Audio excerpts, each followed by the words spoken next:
I don't know of a single power ranking list that doesn't have this team number one. Who doesn't have this team number one? I mean, they are not a legitimate power ranking list. It doesn't matter. Yeah. I mean, they smoked the 49ers on Christmas night, and then Like a turkey. they filleted the mammal. Because again, the Dolphins are not fish. They are all right, a mammal. they're a mammal. Yeah. And then put it all together. The other way to ask the question is, who's got it better than them? Nobody. You can thank you for saying it. He won't say it because he just can't. He just can't do a Harbaugh thing over there, like Kyle Hamilton couldn't. But this guy's an LSU champion, so he knows what it's like to win a national championship, and now he knows what it's like to be the number one seed in the AFC playoff. Once again, Patrick Queen back here on the Rich Eisen Show. Good to see you, Patrick. How are you? I'm good. Appreciate it for having me. Is that a Christmas tree over your left shoulder? Yeah, Patrick? It is. It is. It definitely is. I mean, it looks like a small Christmas tree. I'm not going to lie. It's just a small ornament to your left. That's for the small tight ends that we got. So they go. Is that what it is?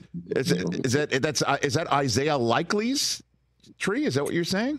Yeah, Isaiah Likely, Mark Olds got all the small guys on that side of the ball. Are you in the tight end room? Like what room are you in right now in the Ravens facility? room? Is that right? Okay. All right. Very good. Call them small. Yeah, I don't know. I mean, listen, this is your world, man. What is it like to be on this team right now, Patrick? It's exciting, but at the same time, it's just like everybody's so locked in and so focused. Like, just the energy is great. It's something that I haven't done since I've been here, and something that haven't been done since 19. So, just where we're sitting at right now. And then we got Pittsburgh this week, so everybody's just fired up right now. Okay, everyone's fired up right now. And how are you approaching Week 18? Same way I approach every week. Just make sure my body's right, make sure my mind right, just getting ready to go out here and just get another win. Okay, just go out and get another win. What did you do to San Francisco that others seem to have had problems doing? I think tackle for 4 quarters and then affect the quarterback. I think with the line they got, it's kind of difficult to get there, but we had faith in our D-line, and they did a terrific job, and we just played coverage behind them. We did what we do, and if we needed to blitz, we blitzed, but we rarely had to do that. Well, going into the week when you're looking at film of Brock Purdy, what did you think you could exploit? Just trying to get pressure on him. Like, he can make every throw on the field. He can make all the reads. And we just knew that we could get pressure on him and just keep the pocket on him and not give him clear lanes to throw, that we could definitely affect him. Okay, so, because the general sense in my industry, Patrick, is that Brock Purdy got exposed by you. And I understand you would think that you have the MVP quarterback of the league on your team. And I think that will be proven correct at NFL Honors the Thursday before Super Bowl that you'd like to be playing in. But what do you say to people that think you exposed Brock Purdy? How do you respond to that? I mean, our defense has been playing great like that all year, and it's just he just had to be one of the guys that we had to affect, and that be the outcome. But I still think he's a great quarterback. I still think he's definitely should be like that in that running for sure. I think Lamar obviously should win it, but I think Brock Purdy still should be in that running. Okay, and then what were you able to affect against Miami so successfully? Oh man, it's tells and what Miami does and what San Fran does that I can't say right now, just in case we have to see those guys again. But it's just like I said, you just gotta affect the quarterback. Honestly, you just gotta get your D line and get into those lanes. Just play coverage. Don't let anybody get behind you. Just have to tackle for 4 quarters. No, and again, I understand you might have to play Miami again, and then obviously anybody that might have thought that this matchup on Christmas night would have been tighter than the one that we saw would like to see a rematch in the Super Bowl. But you just said there's tells. I'm not asking you to tell me a tell, but you're saying you've seen something. Yeah, you just got to hit the guys for 4 quarters. That's it. And if it takes longer, do it for longer. It's really just come down to it's football. It got to be a physical game. It's a physical sport. That's what it got to be. Okay. What's your favorite Joe Burrow story, Patrick? Actually, my favorite Joe Burrow story probably was the day he came in, the first time we had our conditioning test. He came in with his long hair, everybody calling him Sunshine, making fun of him and stuff. And the guys just blowing the conditioning test out the water. Like, we all preparing for it, and we're all there gasping. I remember me and Devin used to do the races during the conditioning test, and Joe is right there, step for step, running with us. talking a little trash every now and then. Everybody's getting water and just like, no, I don't need no water. I'm good. And he just came in and blew it out the water. And really, from that point on, we know who Joe was going to be. So was that the only day you called him Sunshine, Patrick? It probably lasted like another week. Then he cut his hair. So I see. Okay, it was a hair thing. So he showed up. I guess out of the portal from Columbus, Ohio. And you weren't expecting much. I mean, what was your first impression of Burrow? Yeah, so I came in with Miles Brennan, 5-star quarterback, everything. So obviously, when you come in with somebody in your class, you want that guy to be the player.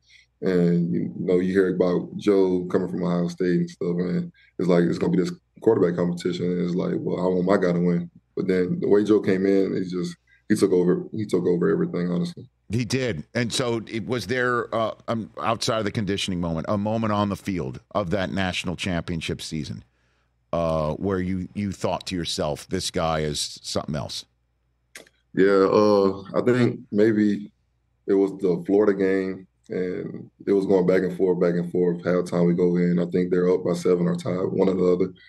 And he comes in, he was like, if y'all let them score anymore, I promise we're going to blow them out. And showing up after halftime, come out, guns blazing, touchdown to Jamar, touchdown to Clyde, just everybody scoring. Everybody's scoring. Any similarities between Joe and Lamar that you can point out? I think their confidence in it and knowing what they could do. I think that's the biggest thing. Both of those guys play totally different, but also can make every single play on the field. It's just when you see those guys step on the field, it's just like that swagger about something. I don't know what it is. Like you could never say what it directly is, but it's like just the energy that they have. Mm-hmm. And so Lamar this year does appear to have taken another step. Obviously, he's won an MVP before you got there to Baltimore.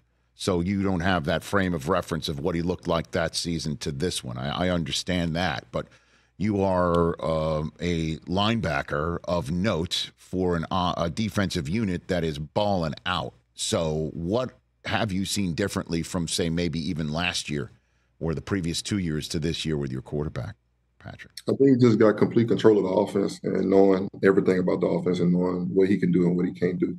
And the things that he can't do is not very many things. And when you just see him step on the field, bro, it's just like everything, like making the checks, making the reads, going through every single progression. If something not there, just taking what he could get, not trying to force anything. It's just he's playing real dominant at the quarterback position right now. And that's why we got all the faith to just go out there, get the stops, and get the ball back in his hand as fast as we can. And walk me through your relationship with Roquan Smith, Quan, as he told me to call him.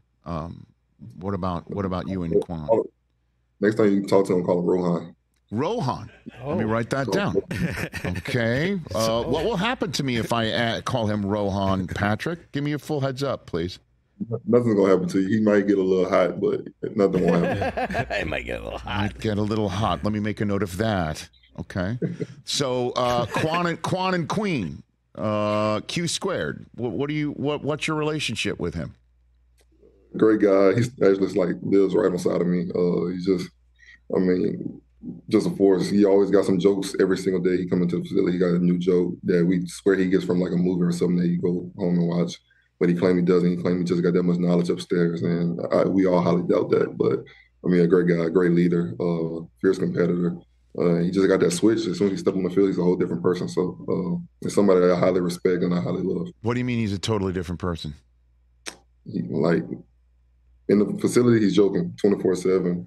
Never got a straight face. But then as soon as we get on the field, bro, that switch flips quick.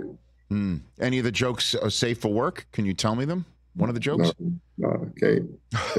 They got to stay in house. All that got to stay in house. Okay, very good. Understood. Very good. Well, you know what slipped out of house, Patrick, was John Harbaugh's dance moves after you clinched the 1 seed. Yeah. You want to give me a quick critique here? Patrick? 0 out of 10. I give 1 out of 10. 1 out of 10 because he tried. He was having fun. Okay. He was having 1 out of 10. Did he need treatment after it? I think he actually cut his hand open. So did he really? Did he really cut his hand open? Yeah, he had blood gushing from his hand. He just wiped it on his forehead and just. Wow. Yeah, War Daddy. That's a battle case. War Daddy. Wow. What did he cut his hand on? Something on the floor? I guess his watch. He was doing like some kind of like dance with his little arm moving side to side. I don't know what it was. Oh my! I had no idea. Drew blood. That's how off kilter his dance moves were. Okay. Should have been dancing. Okay, but hey, everything's good though. Obviously in your world, and he's off to the national championship game Monday night. Did you know that? I did not know that. I did not. He's apparently going there. His brother's coaching in it. That's my school. Patrick, you have any advice for me? Got any advice for me? Man, just enjoy the moment. That's all I can say. Honestly, enjoy the moment. Okay. Well, I was planning on going out there Monday night like Odell and handing out $100 bills. Did you get any of those? Did you get any of those that night? I don't recall that night. All of a sudden, oh my God, he's got to leave the Zoom all of a sudden. Don't recall. Okay. And now Odell's your teammate. That's pretty wild. Isn't it crazy how things happen? Yeah, it's crazy. I mean, just seeing him for that split second after the national championship game, and then seeing him now and just being able to actually hang out with him, see the type of guy he is. I think he's a guy that everybody needs in their locker room. He's just easy to mesh with his teammates and stuff. And then on the field, he still got it. Everybody was saying he washing. He still make plays that people scratch their head to. So. Last one for you, Patrick, before I let you go out of this Zoom here. What would it mean for you to add a Lombardi to the national championship you won at LSU? It would mean the world. I won one in high school, won a national championship in college. So winning this one, that would be the big three. And just to see everybody accomplish our common goal, that's probably the biggest thing. Just seeing everybody, family happy, seeing them happy, knowing that everything that we've been working on for so long just, finally come to pass. Well, who's got it better than you, right? Nobody. There you go. Well done. Kyle Hamilton wouldn't finish that sentence because he's a Notre Dame guy and he thinks it's a Michigan thing. Did you know that? Yeah, Kyle, you got to tell him to grow up. He acts like a baby sometimes. Okay. You tell him that. And you tell Rohan I said hi. Will you please? I will. I will. Take care, Patrick. Thanks again. Yeah, appreciate y'all. Yeah, that's it. Patrick Queen right there in front of the tight ends room Christmas tree. Little tree. On the Rich Eisen Show. Catch the Rich Eisen Show every single day on the Roku channel, 12 to 3 Eastern, for free.